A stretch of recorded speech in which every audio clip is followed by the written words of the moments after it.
Muy buenos días, queridos amigos, queridos hermanos. Qué gusto volver a estar con ustedes para compartir este tiempo de EduBiblia, educándonos con la Biblia. Estamos terminando el mes de mayo y estamos empezando una nueva semana.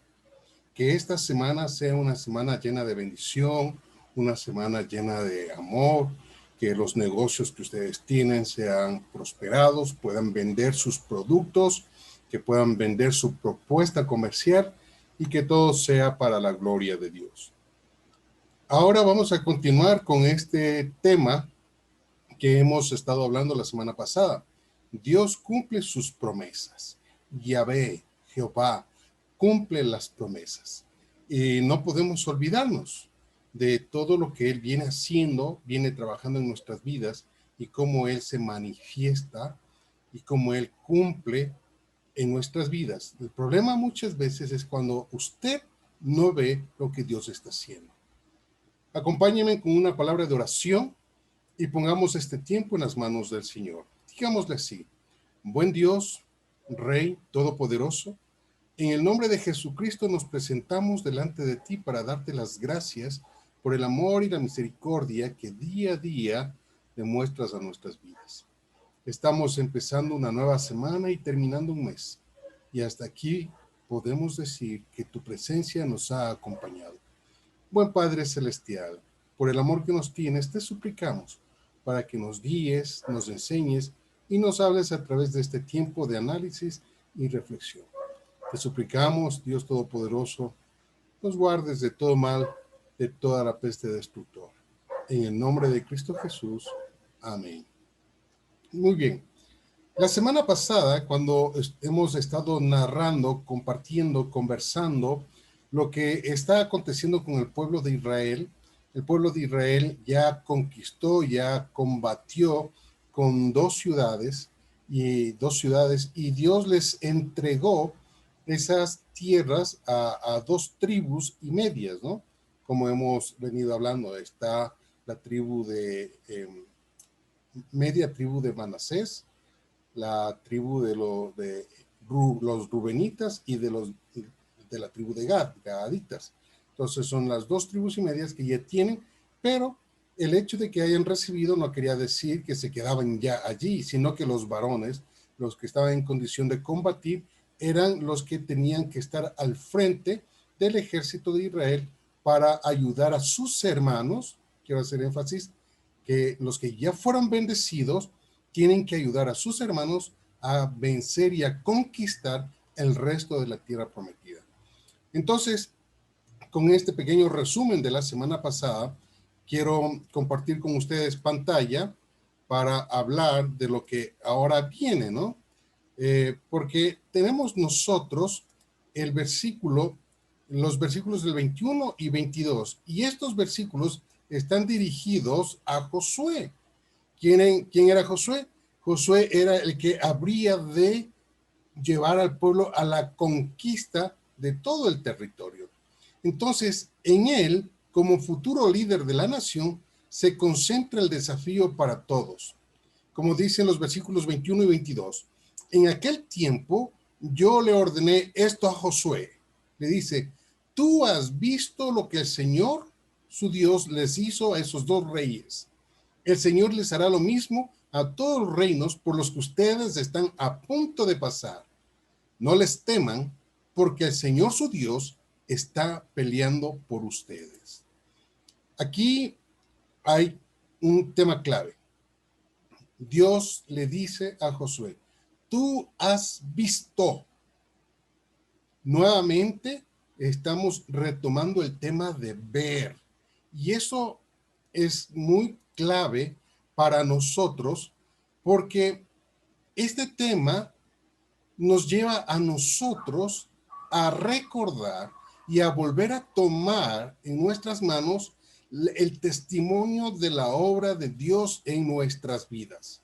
Se retoma el tema de ver para marcar la diferencia entre la generación del pasado, cuyos ojos cuyos ojos se cegaron y no pudieron ver las grandes hazañas que Dios ya hizo. y la generación del mañana que asegurará la cercanía divina si es capaz de ver lo que Yahvé hará. Entonces, mira, tienes que saber, tienes que entender que lo que Dios está haciendo y lo que Dios hizo no es cualquier cosa. Es el testimonio que tienes de Dios en el obrar de tu vida. Pero si tú ya te olvidaste de eso, entonces no estás en condiciones de conquistar. No estás en Y lo peor de todo, que las generaciones, tus hijos y los hijos de tus hijos, están mirando ese testimonio de ti, que es un testimonio de ingratitud. Dios ahora está enseñándonos y le está dando una evidencia a Josué y le dice, has visto, mira Josué, salimos a combatir y tú has visto cómo Dios venció a esos dos reyes. Y tú has visto cómo se repartieron esos territorios. Ahora, ese ver debe servir para tu fe y tu confianza en el futuro, porque Josué, tú vas a guiar a la tierra prometida a todos tus hermanos.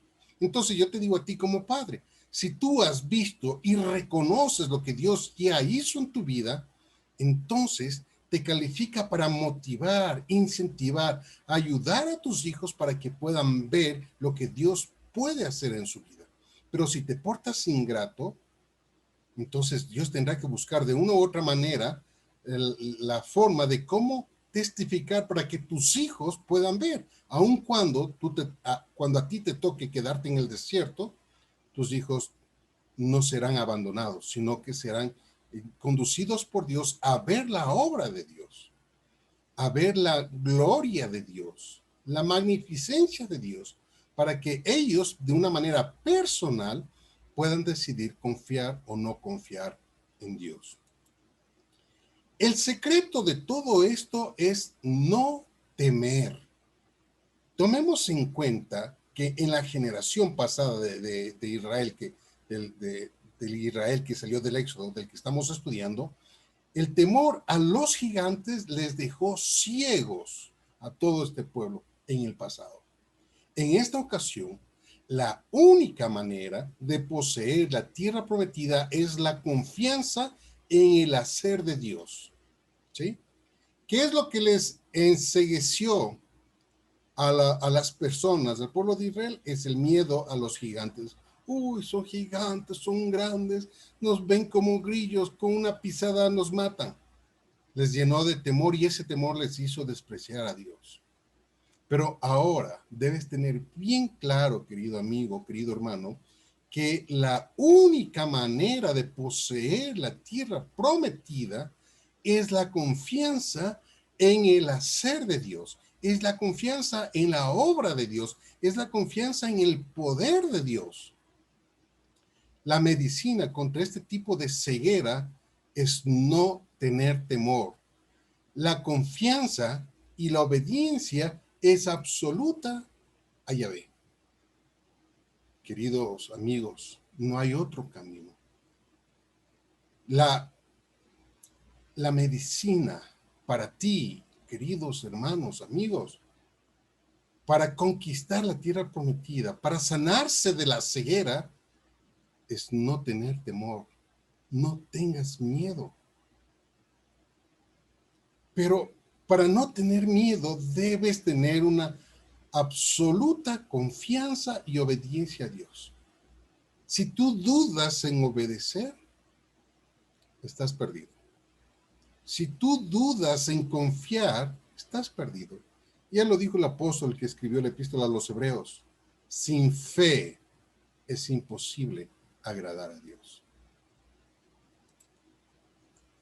El tema del temor es muy repetitivo en Deuteronomio y la literatura deuteronómica. En los primeros 4 capítulos de Deuteronomio, la palabra se usa particularmente acompañada del negativo no temas, no tendrás temor. En los versículos, en el capítulo 1, versículo 17, La expresión se usa para asegurar la justicia en los juicios. En los versículos, en el capítulo 1, versículos 21 y 29, se habla en ese sentido. En cambio, en el capítulo 3:2, la expresión se usa para exhortar al pueblo a confiar en el poder de Yahvé para hacer efectiva la ocupación de la tierra prometida. La exhortación a la confianza se extiende al indicárseles a Israel que ellos serán causa del temor en medio de las otras naciones. Vamos a ver los capítulos 1, versículos 17, para que ustedes lo tengan como referencia. Si pueden anotarlo, anótenlo. ¿Qué es lo que nos dice el capítulo 1, versículo 17? No muestren preferencia en su juicio, sino escuchen de igual manera y con justicia tanto al débil como al poderoso. No le teman a nadie, porque la sentencia le pertenece a Dios. Aquí viene, no le temas en el momento de hacer justicia. ¿Sí? En el versículo 21 dicen, miren, el Señor su Dios ha dispuesto por ustedes la tierra, así que vayan y tómenla como herencia, tal como les prometió el Señor, el Dios de sus antepasados. No teman y no se desalienten. Entonces, en el versículo 29 dice, entonces yo, Moisés, le dije, no se asusten ni les tengan miedo. Estos versículos nos denotan a nosotros o nos conducen a no tener miedo en el momento de hacer justicia, en el momento de repartir, en el momento de enfrentar. Sin embargo, en el capítulo 3, versículo 2, nos dice, el Señor me dijo, no le temas, porque a ustedes yo les he entregado a él, a su gente y a su tierra, y ustedes le harán a él lo mismo que le hicieron al rey Sihón de los amorreos que reinaba en Hesbón.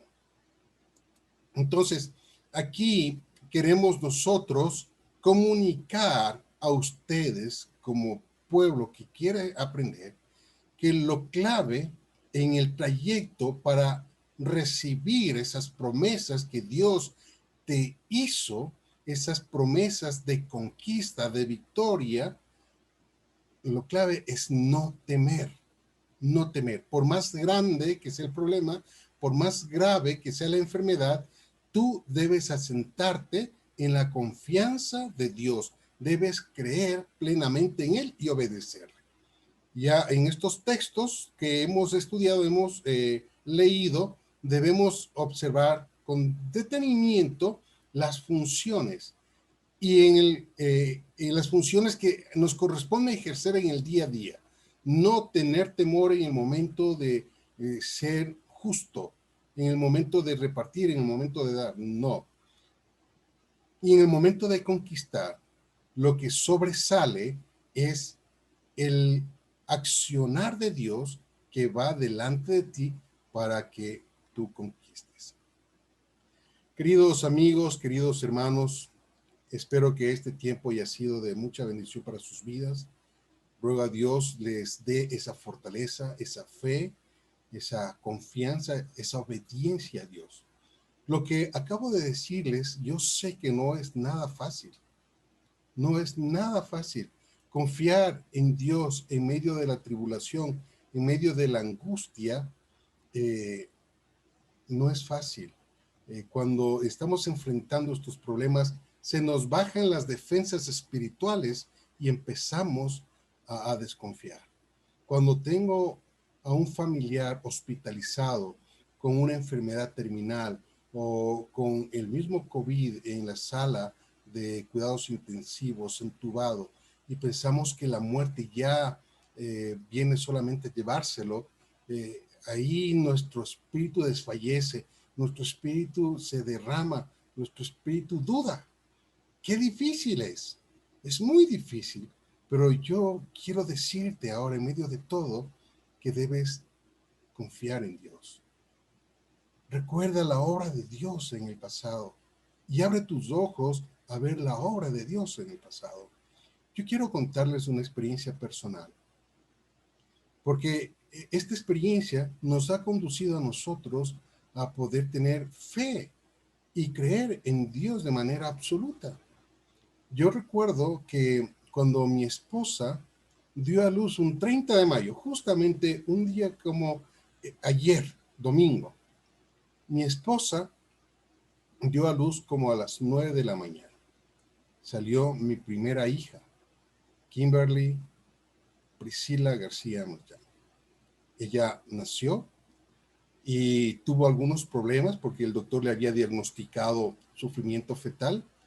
Y sin embargo, ¿qué sucede? Que dio a luz, bueno, se desarrolló de toda una manera aparentemente normal. Voy a resumir todo este milagro porque tiene algunos aspectos importantes. Luego fue a la casa, estuvimos en casa, en 15 días ella sufrió un infarto cerebral,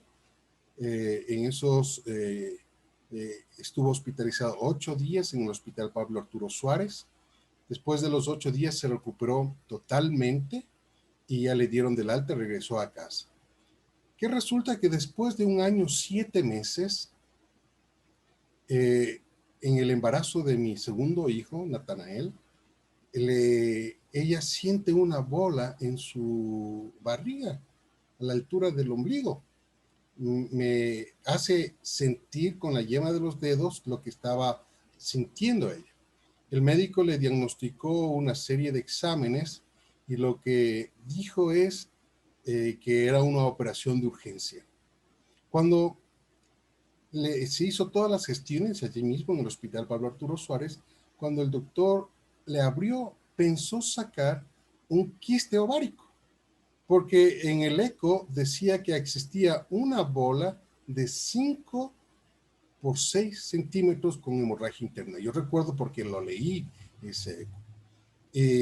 Cuando el médico le abrió la cesárea que le habían hecho en la maternidad, él le dijo a mi esposa, ¿tuviste una operación antes? Sí, le dijo el parto de mi hija. Le dijo, porque yo quería sacar o pensaba sacar un quiste ovárico, pero resulta que lo que encontré es una bola de gasa que se olvidaron cuando te operaron en aquel entonces. Esa bola de gasa estuvo allí 1 año, 7 meses. Y gracias a Dios, mi esposa está conmigo todavía. Está, como se dice, está dando guerra, está dando combate. Es una sierva de Dios, una maestra de líderes. Y les cuento esto porque hemos tenido que enfrentar muchas circunstancias, muchas crisis, muchos problemas, pero para sobrepasar esas crisis y esos problemas, nos hemos remitido siempre a recordar la obra y el milagro de Dios en nuestras vidas. Y les cuento esto porque sé que no es fácil. El espíritu desfallece. Todas las defensas espirituales se bajan a los niveles mínimos. Y uno se queda en la nada y dice, ¿y ahora? ¿Qué hago? No tengo nada. Pero lo que te queda es Dios. Dios obró ayer, Dios puede obrar hoy y Dios va a obrar mañana. Así que, queridos amigos, el secreto de todo esto es no tener miedo, no temer. Recuerden que el pueblo de Israel, el temor a los gigantes fue lo que les ensegueció. Ahora, lo que tienes que tener claro, que para poseer la tierra prometida, se caracteriza por la confianza que tú puedes tener en Dios, en el obrar de Dios, en el accionar de Dios. La medicina contra este tipo de cegueras espirituales es no tener temor. La confianza y la obediencia absoluta a Yahvé es clave para tu vida. Espero que este tiempo de meditación y de reflexión haya sido de mucha bendición y que sirva como un aporte para tu crecimiento y para tu madurez espiritual. Nos estaremos viendo el día de mañana. Dios te bendiga.